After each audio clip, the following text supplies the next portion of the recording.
el día que enterramos a nuestro hijo, también cavamos un abismo entre nosotros. No lo sabíamos aún. Esa mañana, Andrés me sostuvo la mano con fuerza, mientras la lluvia golpeaba el paraguas, como si el cielo también se negara a aceptar lo que estaba pasando. La tierra húmeda tragó el ataúd con una lentitud dolorosa, y yo, con los ojos secos y el cuerpo frío, supe que nada volvería a ser igual. Los amigos, los vecinos, los colegas del trabajo de Julián dijeron cosas bonitas, cosas que se dicen cuando no hay palabras verdaderas.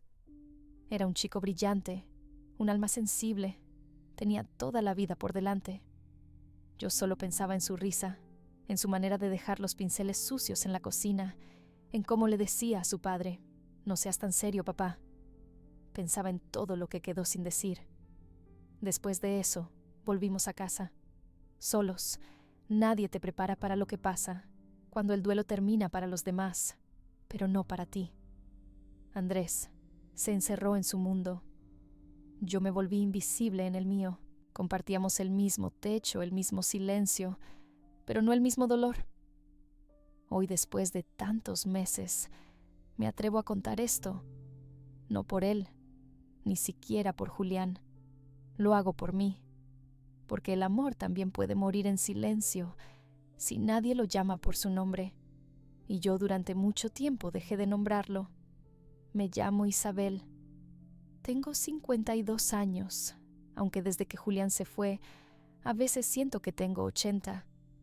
Trabajé durante casi 3 décadas en la biblioteca del instituto de nuestro barrio, ese edificio gris al que entraban adolescentes arrastrando los pies y del que a veces salían con un libro bajo el brazo, como si hubieran encontrado una puerta secreta. Me gustaba pensar que yo era parte de esa magia silenciosa. Mi esposo Andrés tiene 54, profesor de historia, de esos que no levantan la voz, pero que logran que una sala entera de adolescentes guarde silencio solo con una mirada. Siempre lo admiré por eso. Yo era la emocional, la que lloraba con los documentales, la que guardaba los boletos del cine en una caja. Él, en cambio, era recto, casi duro a veces, pero profundamente justo. Nunca me hizo sentir sola, hasta que la soledad llegó de golpe, sin previo aviso, y se quedó entre nosotros como un huésped invisible que nadie se atrevía a echar. Nuestro hijo Julián fue nuestro único hijo. Lo tuvimos cuando yo tenía 30, él 32. Habíamos esperado. Queríamos estar listos, como si uno pudiera prepararse de verdad para el amor inmenso y aterrador que es tener un hijo. Desde pequeño fue especial, no en el sentido pretencioso, sino en esa manera serena y delicada en la que miraba el mundo. Dibujaba todo. No había libreta, servilleta o esquina de papel que se salvara de sus trazos. A los 10 ya tenía una sensibilidad que nos desarmaba. A los 15 expuso en una muestra de arte juvenil. A los 22 estaba por abrir su primera exposición individual en una galería pequeña pero prometedora. Tenía planes. Nosotros también los teníamos, aunque ya no lo sabíamos. Vivíamos en las afueras de Toulouse, en una casa modesta con jardín.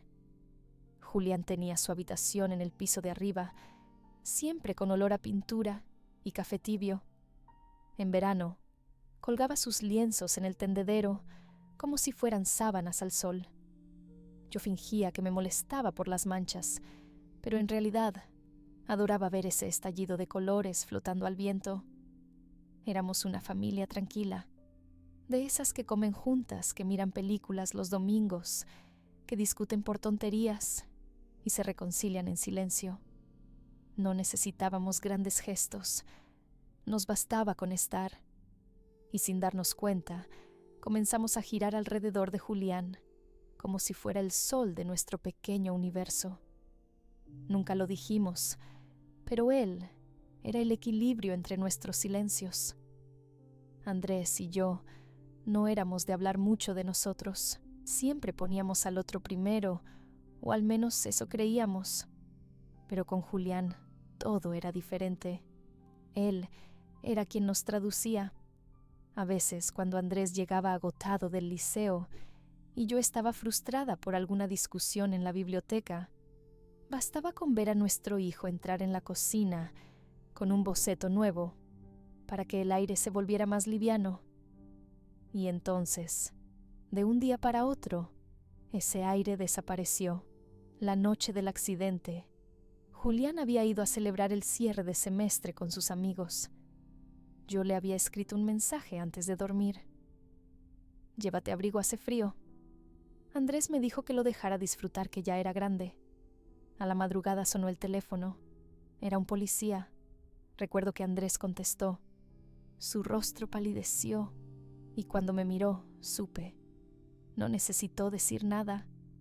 Las palabras solo habrían hecho más real lo que mi corazón ya entendía. Durante los días que siguieron, funcionamos como dos engranajes desvinculados. Yo hablaba con la funeraria, él con el hospital. Yo elegía la ropa que Julián llevaría en el ataúd. Él redactaba el obituario. Ninguno de los dos se detuvo a llorar juntos. Era como si cada uno llevara un peso tan grande que no se atrevía a mirar el del otro. Como si compartir el dolor significara hacerlo aún más insoportable. Al principio pensé que era el shock, que con el tiempo volveríamos a hablarnos como antes, a encontrar consuelo en el otro. Pero no fue así. Andrés se fue apagando lentamente. Dejó de comentar los titulares del diario, de reírse con mis anécdotas de la biblioteca. Volvió a fumar escondido en el garaje. A veces lo escuchaba llorar solo, muy bajito, como si hasta sus lágrimas le pidieran disculpas. Yo, por mi parte, empecé a llenar mi tiempo de cosas inútiles, ordenar armarios, limpiar azulejos con cepillos de dientes, inventar listas de compras interminables. Cualquier cosa con tal de no sentarme en la sala vacía donde Julián solía tocar música desde su celular. Me volví invisible, primero para él, luego para mí misma. Y sin embargo nunca nos dijimos una palabra cruel, nunca nos culpamos, no gritamos, no nos alejamos físicamente. Éramos dos cuerpos compartiendo un espacio con el alma ida. La ausencia de Julián nos convirtió en sombras, y lo más duro fue que nadie lo notó. Desde fuera seguíamos siendo la pareja fuerte, la familia ejemplar. Pero por dentro, yo me estaba desmoronando, y temía que él también. Solo que ninguno sabía cómo acercarse al otro sin romperse más. Al principio fueron cosas pequeñas, detalles que en otras circunstancias no habrían significado nada. Andrés dejó de preparar café por las mañanas. Siempre lo hacía antes que yo lo dejaba servido en la cocina, con una nota que decía que tengas un buen día. Era una costumbre antigua, casi automática, pero un día simplemente ya no estaba. Pensé que lo había olvidado, una vez, 2 veces, pero cuando pasaron semanas, entendí que no era olvido, era distancia. Algo en él se había retraído, como si estuviera guardando su dolor en una caja cerrada y no me permitiera siquiera mirar de lejos. Yo, en cambio, me convertí en una actriz. Sonreía en el trabajo, hablaba con los vecinos, cocinaba por inercia. A veces hablaba sola. Encendía la radio, solo para no escuchar el silencio. Pero dentro de mí, algo se rompía cada día un poco más. Dejamos de dormir abrazados. Cada uno se giraba hacia su lado. Me acostumbré a mirar su espalda en la oscuridad, a escuchar su respiración pesada, sin atreverme a moverme. Algunas noches me levantaba sin hacer ruido y me sentaba en el sillón del pasillo, abrazada a una manta, con la luz tenue del recibidor encendida, como único testigo. Lo más doloroso fue darnos cuenta de que no sabíamos cómo hablarnos. Las conversaciones se redujeron a lo esencial. ¿Vas a cenar? Te llamaron del instituto. Hay leche en la nevera. Ninguna frase tenía alma. Éramos dos sobrevivientes que evitaban mirarse, porque sabían que en la mirada del otro encontrarían un reflejo insoportable. Una tarde de domingo, abrí el armario del cuarto de Julián. Todo seguía igual. Sus camisas, sus cuadernos, su cámara analógica que tanto cuidaba. Tomé uno de sus cuadernos de dibujo. En la primera página había escrito con su letra grande y clara: a veces mamá no lo nota, pero cuando ella se ríe, papá se queda mirándola, como si el mundo se detuviera. Me quedé inmóvil. Aquella frase me atravesó el pecho. ¿Cuándo fue la última vez que me reí? ¿Cuándo fue la última vez que Andrés me miró así? Salí al jardín con el cuaderno en las manos. Andrés estaba cortando madera para el fuego. Lo observé durante minutos esperando que alzara la vista. No lo hizo. Entonces supe no es que ya no me amara, es que se había olvidado de cómo hacerlo. Y tal vez yo también. Una noche mientras cenábamos en completo silencio le pregunté: ¿extrañas hablar de él? Andrés levantó la mirada, pero no respondió. Tomó su servilleta, se limpió los labios y dijo: no sé cómo hacerlo sin derrumbarme. Esa fue su confesión más honesta en meses, y sin embargo me dolió, porque yo también estaba derrumbada, pero sin permiso para mostrarlo. Comencé a tener pesadillas. Soñaba que caminaba por nuestra casa y que todas las puertas estaban cerradas con llave. Escuchaba a Julián llamarme desde alguna parte, pero no podía llegar hasta él. Me despertaba empapada en sudor con el corazón en un puño.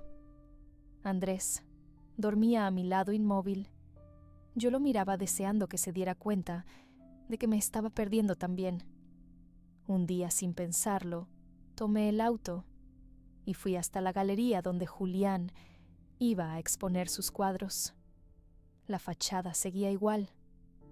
Dentro, una joven curadora me reconoció. Me mostró el espacio donde se iban a colgar sus obras. Todavía guardamos el catálogo que había preparado, me dijo con una sonrisa compasiva. Lo tomé en mis manos. En la contraportada, Julián había escrito una dedicatoria para mis padres, porque el arte que me dieron fue su forma de amarme. Regresé a casa con ese catálogo entre los brazos como si llevara algo sagrado. Se lo mostré a Andrés en la cena. Lo hojeó en silencio, deteniéndose en cada página, como si fueran fotografías de otro mundo. Cuando lo cerró, simplemente dijo: no puedo mirar más. Y se fue al garaje. Fue entonces cuando supe que si no hacíamos algo, si no rompíamos el hielo, ahora ese dolor nos llevaría por caminos separados. No porque quisiéramos alejarnos, sino porque ya no sabíamos cómo estar juntos. Como si el duelo hubiese borrado el lenguaje compartido entre nosotros. Desde fuera nadie lo notaba.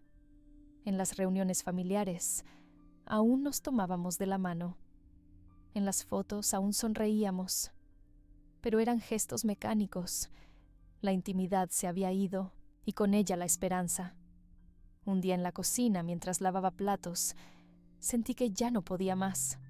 Apoyé las manos en el fregadero, cerré los ojos, y dije en voz baja a Julián: si aún estás en algún lugar, ayúdanos, porque sin ti también estamos muriendo. Nadie respondió claro, pero al girarme vi a Andrés en la puerta. Me estaba mirando, y sus ojos estaban rojos. Fue esa mirada. No tenía palabras, ni consuelo, ni solución, pero era una grieta real en ese muro de piedra que se había levantado entre nosotros. Andrés no dijo nada. Entró, se sentó a la mesa y permaneció allí observándome mientras yo terminaba de lavar los platos. No nos tocamos, no nos hablamos, pero por primera vez en mucho tiempo respiramos el mismo aire sin sentirnos extraños. Esa noche no se encerró en el garaje, se quedó en la sala, encendió la lámpara, tomó uno de los libros de Julián y comenzó a hojearlo lentamente. Yo me senté a su lado, sin acercarme demasiado. En una página doblada, Julián había escrito una cita de Egon Schiele. La muerte no es más que una curva en el camino. Andrés murmuró esa frase en voz alta. Le tembló la voz. Días después llegó el cumpleaños de Julián, el primero sin él. No planeamos nada. Yo supuse que Andrés lo olvidaría. Pero al despertar encontré en la cocina un plato con croissants, 2 tazas de café humeante y en el centro de la mesa un pequeño retrato de nuestro hijo. Una foto donde sonreía con pintura en las mejillas. Me senté frente a ese altar improvisado y lloré. No un llanto dramático, un llanto hondo antiguo que venía de un lugar más allá del cuerpo. Andrés llegó en silencio, se sentó frente a mí y dijo: «No supe cómo decírtelo. Lo extraño tanto que a veces me asusta». Yo lo miré, tomé su mano por reflejo. La sentí fría, rígida, pero no la soltó. «Yo también lo extraño», le respondí, «pero te necesito a ti, Andrés. También te estoy perdiendo y no quiero». Fue ahí cuando bajó la mirada. Los hombros se le vinieron abajo, como si hubiese estado sosteniendo un peso insoportable durante demasiado tiempo. Siento que si hablo de él, lo hago más real, más muerto. No hablar de él no lo hace menos muerto, amor. Pero sí nos está matando a nosotros. Ese día, por primera vez en casi un año, hablamos de Julián como si aún viviera en nosotros. Contamos anécdotas, recordamos sus manías, nos reímos al evocar cómo fingía saber de vinos para impresionar a sus amigos cuando apenas toleraba el sabor. Fue extraño y hermoso, como si por un instante el dolor se hiciera un poco más liviano al ser compartido. Sin embargo, la fragilidad persistía. Al día siguiente, Andrés volvió a su silencio, no por indiferencia, sino por miedo. A veces los hombres no saben qué hacer con el dolor, no saben cómo llorarlo, lo convierten en rutina, en cansancio, en evasión. Yo lo entendí, pero también entendí que no podía esperar que él nos salvara. Una tarde cualquiera, decidí ir sola al cementerio. Hacía meses que no iba. Llevé flores blancas, me senté junto a la lápida y le hablé a Julián como si pudiera oírme. Le conté que su padre y yo estábamos rotos, pero que lo intentábamos. Le pedí perdón por no haber sabido sostenernos. Y le pedí fuerza, no para seguir adelante, sino para no rendirme con Andrés. Al regresar encontré una nota sobre la mesa. Andrés había salido. «Volveré antes de la cena», decía. No era mucho, pero fue suficiente. Había un gesto, una señal de presencia. Encendí el horno. Cociné su plato favorito, gratinado de patatas con queso. Puse la mesa con 3 platos, como solía hacerlo. En el centro, el catálogo de Julián abierto en su página favorita, un autorretrato vibrante lleno de colores que nunca usaba en su ropa. Cuando Andrés volvió, me miró confundido. «¿Por qué 3 platos?», preguntó. «Porque no quiero que nos olvidemos de él, ni de nosotros». Se quedó de pie unos segundos. Luego, se sentó sin decir nada. Durante la cena comimos despacio, en silencio. Al terminar, Andrés recogió su plato, lo llevó a la cocina, volvió y se sentó a mi lado. Tomó mi mano, esta vez con firmeza. «No quiero que esto sea lo único que queda de nosotros. Entonces no lo permitamos». Esa noche dormimos juntos, de verdad. No como 2 cuerpos ajenos, sino como 2 sobrevivientes abrazados en las ruinas de algo que todavía podía reconstruirse. Al día siguiente, Andrés me propuso algo inesperado. «Vamos al cementerio juntos este fin de semana». Asentí sin decir palabra, pero por dentro algo se encendió. No era felicidad, era ternura. Era ese hilo fino, casi invisible, que une a quienes han tocado fondo y deciden aún con las manos heridas volver a sostenerse. El sábado amaneció gris, con un cielo cargado de nubes, pero sin amenaza de lluvia. Andrés, Se levantó antes que yo. Cuando bajé, ya había preparado café y un termo con agua caliente. Sobre la mesa había una pequeña bolsa de papel con flores recién cortadas de nuestro jardín. No me preguntó si estaba lista. No me apuró. Solo me miró, y en su mirada había algo que había desaparecido hacía mucho tiempo, una forma antigua de ternura. Manejamos en silencio hasta el cementerio. Ni la radio encendida, ni palabras de cortesía.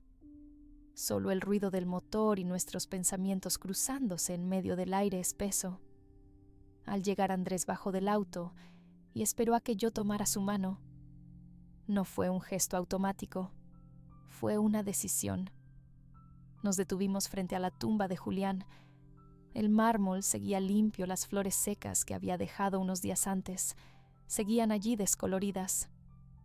Andrés se agachó, retiró los restos y colocó las nuevas flores con una delicadeza que me hizo estremecer, como si tocara el corazón de nuestro hijo sin romperlo.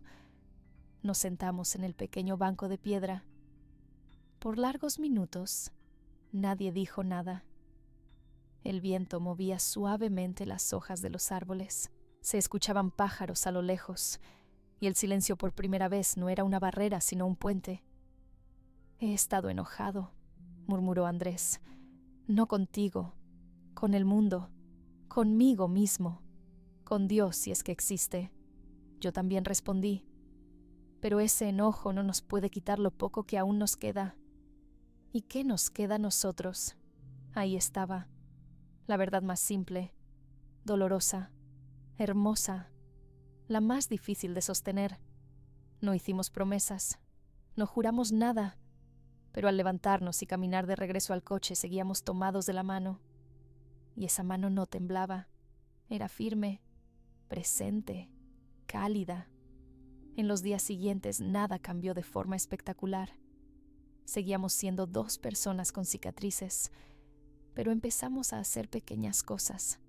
Compartir el desayuno, leer juntos en las tardes, reír de vez en cuando con algún recuerdo absurdo de Julián. Era un proceso lento. A veces retrocedíamos, a veces el silencio volvía a imponerse, pero esta vez sabíamos que queríamos atravesarlo juntos. Una noche, mientras lavaba los platos, Andrés se acercó por detrás y apoyó la frente en mi espalda. No dijo nada. Solo se quedó ahí respirando, abrazándome sin palabras. «Lo estamos haciendo, ¿verdad?», susurré. «Sí, como podemos, pero sí. A veces me siento culpable por seguir adelante, como si vivir fuera una traición. Pero he entendido que recordarlo con amor no lo borra, que reconstruirnos no significa olvidarlo, significa honrarlo. Y en esa reconstrucción me reencontré también conmigo misma, con la mujer que aún tiene derecho a amar, a llorar, a sostener, a no perderse. ¿Te ha pasado? ¿Has sentido que el dolor era tan fuerte, que te tragaba entera, y que al mirar a tu lado tampoco encontrabas a quien más amabas? ¿Has estado a punto de perderlo todo, incluso cuando nadie fue culpable? Yo sí, y no culpo a nadie, pero si no me hubiera atrevido a extender la mano una vez más sin certezas, lo habría perdido a él también. Y esta historia la habría contado sola. Hoy hace exactamente 2 años que Julián partió. Y esta mañana, mientras barría el porche, encontré entre las macetas un pétalo seco de los lirios que él mismo plantó cuando tenía 15 años. Lo tomé entre mis dedos y sonreí, no con felicidad, con paz, porque comprendí que no todo lo que se marchita está muerto. Nuestra casa sigue siendo la misma, los mismos muebles, los mismos ruidos, los mismos libros. Pero hay una diferencia invisible. La vida ha vuelto a entrar despacio sin pedir permiso. Andrés y yo ya no evitamos su nombre. Lo decimos en voz alta. Lo recordamos en presente. A veces incluso hablamos con él como si aún nos oyera desde ese rincón secreto donde habita lo amado. Hay días difíciles. Aún me despierto con el pecho apretado. Aún tengo sueños donde lo veo correr por el jardín y despierto llorando. Pero ya no escondo esas lágrimas. Andrés las ve y no huye. Se sienta conmigo, me ofrece su silencio. Y ese silencio ahora consuela. Nunca volvimos a ser los mismos, pero aprendimos que el amor no desaparece, solo se transforma. Que la pérdida no se supera, se aprende a llevar. Y que tomarse de la mano en medio de la oscuridad, aunque no se vea el final del túnel, ya es una forma de salvación. A veces pienso en qué habría dicho Julián al vernos hoy. Tal vez haría un dibujo, uno de esos retratos imperfectos que solía hacer de nosotros con los rostros torcidos de tanto reír. Tal vez, en lugar de palabras, nos dejaría una nota corta como solía hacer Sigan ahí, porque ahí es donde empieza todo. Y aquí estamos, más viejos, más heridos, pero aquí, juntos. A veces el dolor más profundo no llega con gritos, sino con silencios que lo destruyen todo. Esta es la historia de dos padres que no se odiaron, no se traicionaron, pero casi se perdieron por no saber cómo llorar juntos.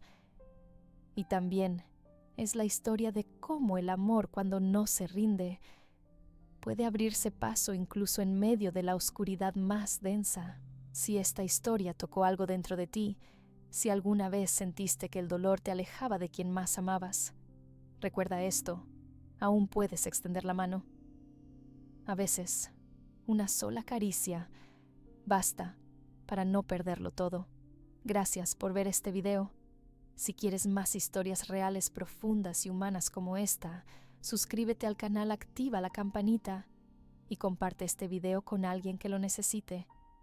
Tu apoyo nos ayuda a seguir contando verdades que muchos callan, pero que todos sentimos.